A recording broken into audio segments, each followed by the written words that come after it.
the main argument was that Islam is a religion of violence and Christianity is a religion of love and peace.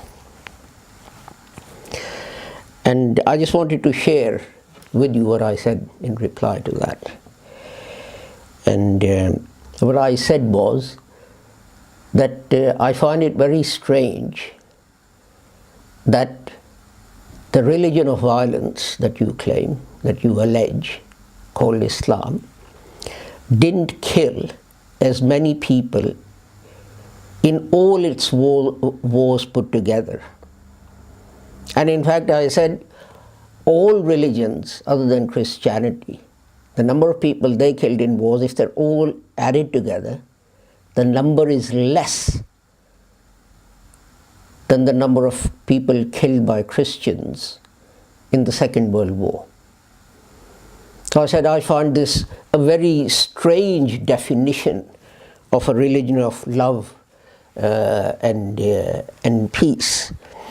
And some of them said, well, that's a long time ago. And I said, well, incidents that you were mentioning from Islam or Islamic history were a long time ago. Second World War is relatively more recent than the things you were mentioning, which were hundreds of years ago.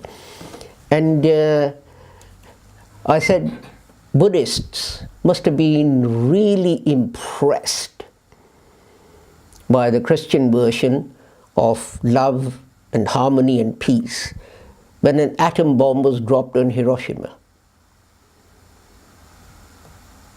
And I guess the American Christians or the Allies felt that they hadn't shown enough love to people of Japan and Buddhists, so they proceeded to drop another one.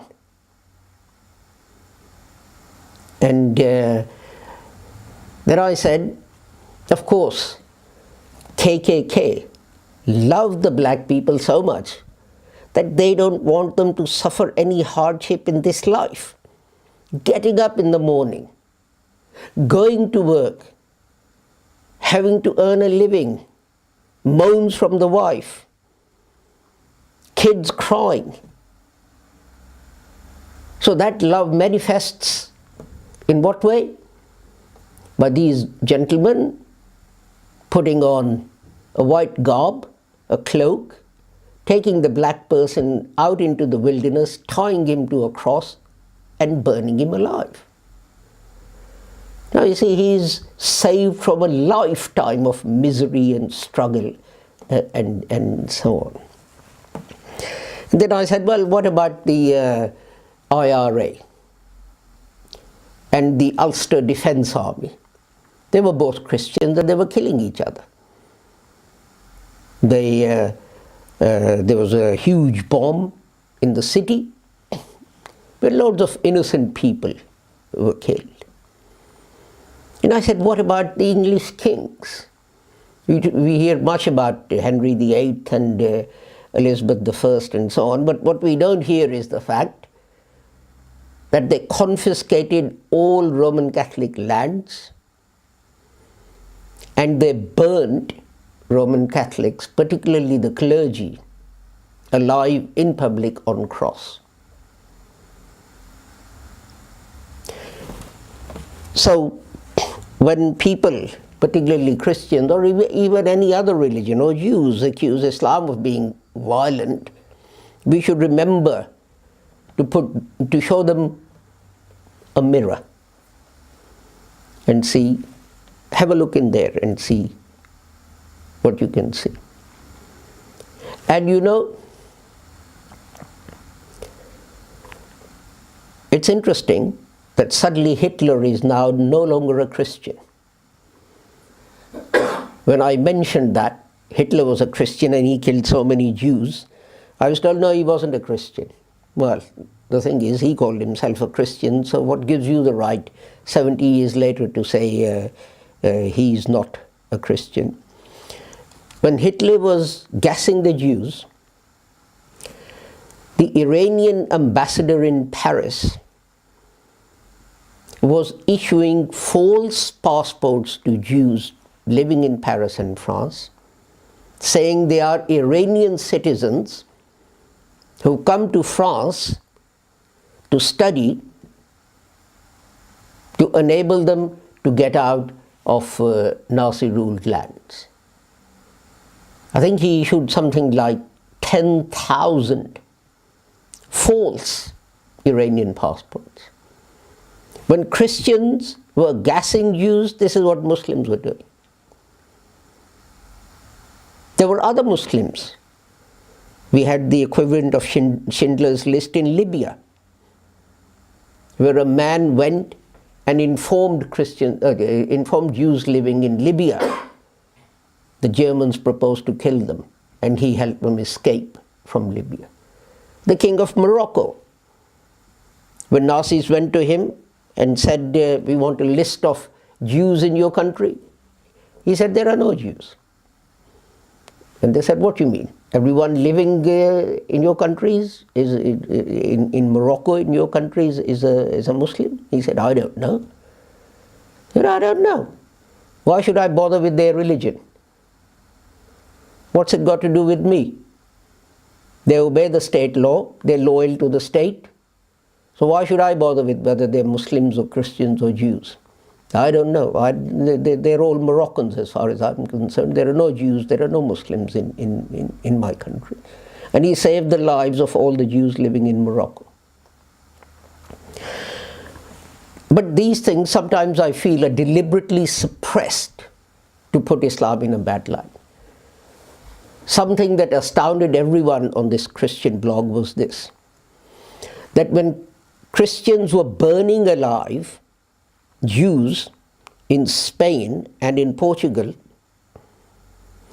Suleiman the Magnificent, who ruled from Constantinople, as it was called at the time, sent ships to save them, to take them from Spain and from Portugal, bring them to Palestine and settle them there. Now you know what else he did? This Wailing Wall that Jews go to pray daily or weekly or every year, he built that. The original temple, its foundations were there, but the whole of the temple had been destroyed. So when they went there, out of sympathy for them, out of love for them, out of respect for their religion, he reconstructed a part of the Wailing Wall. He said, I can't construct the whole of your temple, but I'll reconstruct a part of it. So you can go there and you can, well, they go there and cry. This is therefore the name, the Wailing Wall. And no one knew this. And Muslims don't know this. And it is important that we tell the world our achievements in saving humanity. Not just we fought this battle and we won this battle and there were 3 of us and we overcame 130 non-Muslims, etc. Muslims played a bigger role in establishing peace and harmony than any other religion. Christians from Spain, and I'll end with this, Christians from Spain went to Muslims, this is how Muslims ended up in Spain, and said, in our country, our brothers persecute us. But we hear that wherever Muslims rule, there is no compulsion in religion. Will you come and save us? This is how Muslims went to Spain. It's so sad.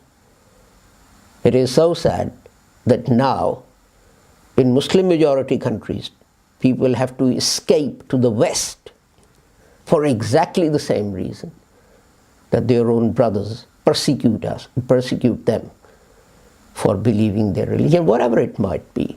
Hinduism, Sikhism, Christianity, Judaism, whatever it is. There is one Jew in Pakistan, and he can't rent a flat. As soon as they find out that he's a Jew, he gets thrown out.